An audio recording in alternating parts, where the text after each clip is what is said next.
నమస్తే, నేను ముఖేష్. గోకర్ణ గౌరవాన్వితులు, శాక్తేయ సహస్ర కిరణ బిరుదాంకితులు, శక్తిపీఠం వ్యవస్థాపకులు పూజ్యశ్రీ డాక్టర్ స్వామి శాంతానంద పురోహిత్ గారు మనతో పాటు ఉన్నారు. వారితో మాట్లాడే ప్రయత్నం చేద్దాం. గురువు గారు నమస్కారం. శ్రీమాత్రే నమః. నిత్య జీవితంలో కొన్ని తప్పులు చేస్తే మన ఇంట్లో ఉండాల్సిన లక్ష్మీదేవి ఉండదు, అంటే ఆర్థికంగా మనం డౌన్ అయిపోతాము, డబ్బు చేజారిపోతుంది, అసలు ఉండనే ఉండదు, దీనమైన స్థితికి దిగజారే అవకాశం ఉందని చెప్తా ఉంటారు. ముఖ్యంగా నిత్య జీవితంలో ఏ తప్పులు చేయొద్దు, ఏ తప్పులు చేయడం వల్ల మన నుంచి లక్ష్మీదేవి దూరం అయ్యే అవకాశం ఉంటుందంటారు గురువు గారు? చాలా మంచి విషయము. ఇవి మనకు తెలిసి కూడా మన చేతులారా లక్ష్మీ అమ్మవారిని మనం దూరం చేసుకుంటూ ఉంటాం. చిన్న చిన్న విషయాలు మనందరికీ తెలిసినటువంటివి, ఇవేమో పెద్ద వేద శాస్త్రాలు చదవాల్సిన అవసరం లేదు. అతి చిన్న మామూలు విషయాలు ఉన్నాయి. ఈ చిన్న చిన్న విషయాలను పాటిస్తే లక్ష్మీ అనుగ్రహాన్ని మనం సంపూర్ణంగా పొందవచ్చు. లేదంటే అమ్మవారు అంతే దూరంగా మన నుంచి వెళ్ళిపోతుంది. అందులో ఉన్నటువంటి ముఖ్యాంశాలు ఏమిటి అంటే, చాలా సందర్భాల్లో నేను ప్రస్తుతిస్తూ ఉంటాను. నిత్య దీపారాధన అనేది అత్యంత ముఖ్యమైనటువంటిది. దీపం లేనటువంటి ఇల్లు శ్మశానంతో సమానము అని మనకు శాస్త్రం చెబుతుంది, పెద్దల ఆర్యోక్తి. కాబట్టి నిత్య దీపారాధన అనేది తప్పనిసరి. కనీసం రోజులో ఉదయం పూట స్నానం చేసిన వెంబడే దీపారాధన చేయడం అనేది లక్ష్మీప్రదము అని మనకు శాస్త్రం చెబుతుంది. రెండవది, స్నానం చేయకుండా వంటలు వండుతూ ఉంటారు. ఆ రకంగా చేసినప్పటికీ కూడా అది మనకు అలక్ష్మి ప్రవేశిస్తుంది, లక్ష్మి వెళ్ళిపోతుంది. కాబట్టి ఎట్టి పరిస్థితుల్లో కూడా స్నానం చేయకుండా వంటలు వండకూడదు, స్నానం చేయకుండా భోజనము చేయకూడదు. ఈరోజు రేపు చాలా సందర్భాల్లో మనకు బెడ్ కాఫీలు, బెడ్ టీలు, బెడ్ టిఫిన్లు అన్నీ వచ్చేస్తూ ఉంటాయి. కూర్చున్న దగ్గరనే పళ్ళు తోమకుండా కూడా టీ కాఫీలు తాగేటటువంటి ఒక పద్ధతి ఇప్పుడున్నటువంటి సమాజంలో వచ్చింది. అలా చేయడం వల్ల మనకు లక్ష్మి అనేటటువంటిది పారద్రోలిపోతుంది.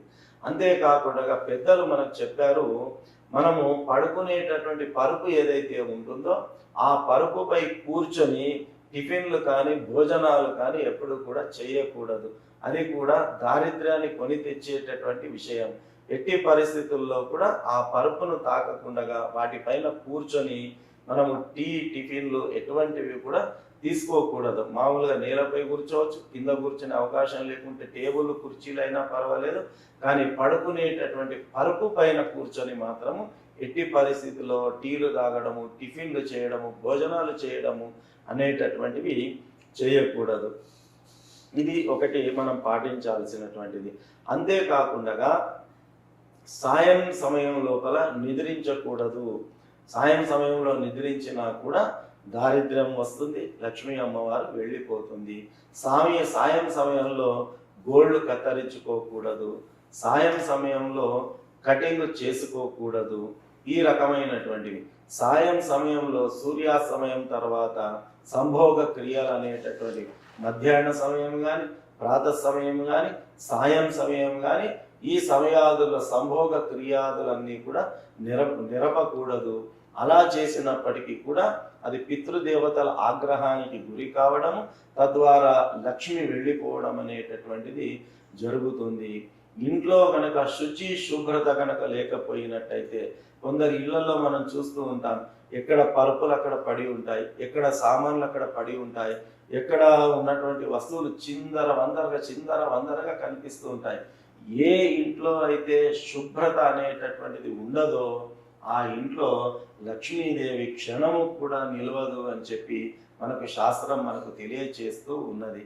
అంతేకాకుండా ఏ ఇంట్లోనైతే స్త్రీలు దూషింపబడతారో, అకారణంగా కన్నీళ్లు వాళ్ళు కారుస్తారో, ఆ రకంగా ఇంట్లో ఉన్నటువంటి మాతృమూర్తులు కన్నీళ్లు రాలిస్తే కూడా ఆ ఇంట్లో లక్ష్మీ నివాసం ఉండదు అనేటటువంటిది శాస్త్రం మనకు తెలియచెబుతుంది. పితృదేవత ఆరాధన ఏ ఇంట్లోనైతే జరగదో, అంటే కొంతమంది వాళ్ళ నాన్నలు కానీ, అమ్మలు కానీ, తాతలు కానీ, అవ్వలు కానీ చనిపోయి ఉంటారు.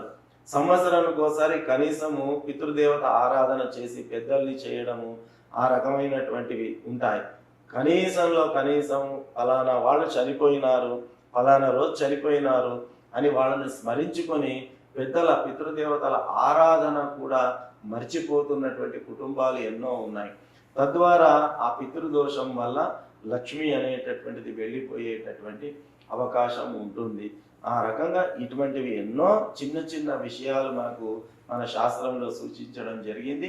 కాబట్టి ఇవి చూడడానికి చాలా చిన్న విషయాలే, కానీ వీటిని పాటించకపోయినట్టయితే లక్ష్మి శాశ్వతంగా మన నుంచి దూరం అయిపోయి దారిద్ర్యము ఆవహించేటటువంటి అవకాశము సంపూర్ణంగా ఉంటుంది. కాబట్టి ఈ చిన్న చిన్న మార్పులు మన జీవితంలో కనుక మనం తెచ్చుకున్నట్టయితే లక్ష్మీ అనుగ్రహాన్ని పొందుతాము. సో ముఖ్యంగా చూడ్డానికి చిన్న తప్పులే కానీ ఇంతటి ప్రభావం చేస్తాయని మీ ద్వారా తెలుసుకున్నాను గురువు గారు. అవునండి, ఎందుకంటే విషము ఒకటే చుక్క, చిన్న చుక్క ఉంటుంది, కానీ ఇంత పెద్ద స్థూల శరీరాన్ని అది పడవేసేటటువంటి శక్తి ఆ చిన్న బిందువులో ఎట్లాగైతే ఉంటుందో, మనం చేసే పొరపాట్లు చిన్నవే కానీ దానివల్ల వచ్చే కష్ట నష్టాలు మాత్రం పెద్దవి. కాబట్టి ఈ చిన్న చిన్న తప్పులను మనం సరి చేసుకున్నట్టయితే తప్పకుండా లక్ష్మీ అనుగ్రహాన్ని పొందవచ్చు. సో ముఖ్యంగా నిత్య జీవితంలో ఇలాంటి తప్పులు చేయడం వల్ల ఇంట్లో లక్ష్మీదేవి దూరం అయ్యే అవకాశం ఉందని చాలా చక్కటి వివరణ ఇచ్చారు. ఇప్పటికైనా ఈ వీడియో చూసిన వాళ్ళు అలాంటి పనులు మానుకొని చక్కగా లక్ష్మీదేవి స్థిరంగా ఉండే నివాస స్థలం ఏర్పాటు చేసుకుంటారని అనుకుందాం గురువు. ధన్యవాదాలు. శ్రీమాత్రే నమః.